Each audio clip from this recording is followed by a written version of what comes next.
이 시간 함께 묵상하실 하나님의 말씀은 마가복음 4장 26절에서 28절까지의 말씀입니다. 또 이르시되 하나님의 나라는 사람이 씨를 땅에 뿌림과 같으니 그가 밤낮 자고 깨고 하는 중에 씨가 나서 자라되 어떻게 그리 되는지를 알지 못하느니라.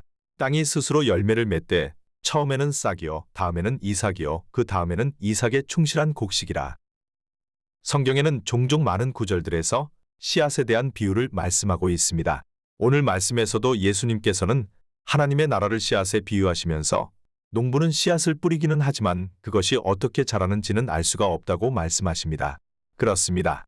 씨앗은 놀라운 하나님의 지혜와 능력으로 만들어졌기에 우리 사람은 그것을 이용할 뿐 그것에 담긴 신비함까지 알 수는 없습니다. 하지만 많은 학자들의 노력으로 씨앗이 가지고 있는 놀라운 사실들이 발견되었는데 우리는 이러한 외적인 미미한 발견만으로도 하나님의 놀라운 섭리에 경외감을 갖게 됩니다. 동물이 알이나 새끼로 번식한다면 식물은 씨앗으로 번식하는데 보통의 씨앗들은 두터운 껍질로 자신을 보호하여 심지어 플라타너스의 씨앗은 몇 년에 걸쳐서 땅에서 껍질이 손상되어야만 발아할 수 있을 정도입니다.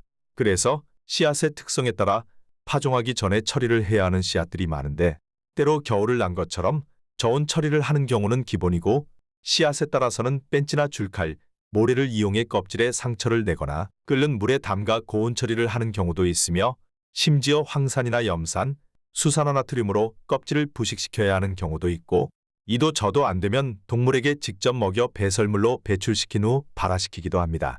이것의 대표적인 예가 인도양의 마다가스카르 동쪽에 있는 모리셔스 섬에 있는 칼바리아 혹은 탐발라코크라는 나무입니다. 이 나무의 씨앗은 지금은 멸종돼버린 도도새의 소화기관이 반드시 필요했습니다. 즉, 탐발라코크 나무의 씨앗은 껍질이 너무 두텁기 때문에 도도새가 나무 열매를 먹고 난 후 그 씨앗이 배설물로 나와야만 비로소 싹이 틀 수 있었던 것입니다. 하지만 불행하게도 도도새는 이미 멸종되고 난 후라 이 탐발라코크 나무는 더 이상은 번식할 수가 없었습니다. 그러나 뒤늦게 이 놀라운 사실을 깨달은 생물학자들의 노력에 의해 지금은 다행히도 덩치와 식성이 비슷한 칠면조에게 그 열매를 먹여서 싹을 트게 함으로써 탐발라코크 나무는 멸종 직전의 위기에서 벗어날 수가 있게 되었습니다. 그런데 이와는 달리 생명력이 매우 연약한 씨앗도 있습니다. 예를 들어 리치 또는 여지라고 불리는 열대과일은 동남아시아가 원산지인데 이 과일은 오랜 옛날부터 중국에서도 명성을 떨쳐 당나라 현종의 애첩이었던 양귀비가 이것의 맛에 푹 빠지는 바람에 동남아시아에서 수입해 오느라 국력에 상당한 피해를 입혔다는 설도 있었던 과일입니다. 그런데 이 리치의 씨앗은 생명력이 너무나 약해서 불과 2시간에서 48시간 밖에는 견디지를 못합니다. 반면 연꽃의 경우 1000년 전 종자를 출토하여 심어도 발아하며 심지어 3000년 정도도 견딜 수가 있다고 합니다. 또한 야자수 씨앗은 바닷물에 담궈져도 몇 년은 견딜 수 있을 정도로 강인합니다. 지금껏 발아한 씨앗 중에서 가장 오래된 것은 이스라엘에서 발굴된 대추야자 씨앗인데 탄소 14연대 측정을 해보니 이것은 약 2000년이나 되었으며 이스라엘의 마사다에 있는 헤롯 대왕의 궁전에서 발굴되었고 서기 2005년에 발아하였습니다. 씨앗 중 가장 큰 것은 코코 드 메르 또는 이중 코코넛 야자 혹은 세이셸 야자나무라고 불리는 르도이시아 말디비카라는 나무에서 생산됩니다. 이 나무는 높이가 34m가 될 정도로 큰데 여기서 열리는 과일의 무게는 최대 23kg까지 나가며 거대한 코코넛과 비슷합니다. 보통 그 안에는 하나의 씨앗이 들어있으며 씨앗의 생김새는 흔히 아름다운 엉덩이의 모습을 하고 있다고들 말합니다. 과거 이 열매들은 종종 인도양 주변의 해안으로 밀려왔기 때문에 사람들은 오랜 세기 동안 바다에서 나온 것으로 생각하기도 했습니다. 그래서 그것을 발견한 사람들은 이 씨앗을 바다 코코넛이라고 불렀습니다. 하지만 18세기에 비로소 밝혀진 사실은 이 씨앗이 세이셸 군도에서만 자라는 키 큰 견과 야자로부터 나오는 것이었습니다. 한편 오랜 세월 동안 동양의 왕들과 아시아의 유력자들은 이 씨앗을 얻기를 간절히 소망했는데 그 이유는 이 씨앗이 독을 중화시키는 해독제를 만드는 데 사용할 수 있다고 생각했기 때문입니다. 그런가 하면 가장 작은 씨앗은 착색 난초의 씨앗으로 그 길이는 85마이크로미터에 불과하고 무게는 0.81마이크로그램으로 거의 먼지와도 같은 수준입니다.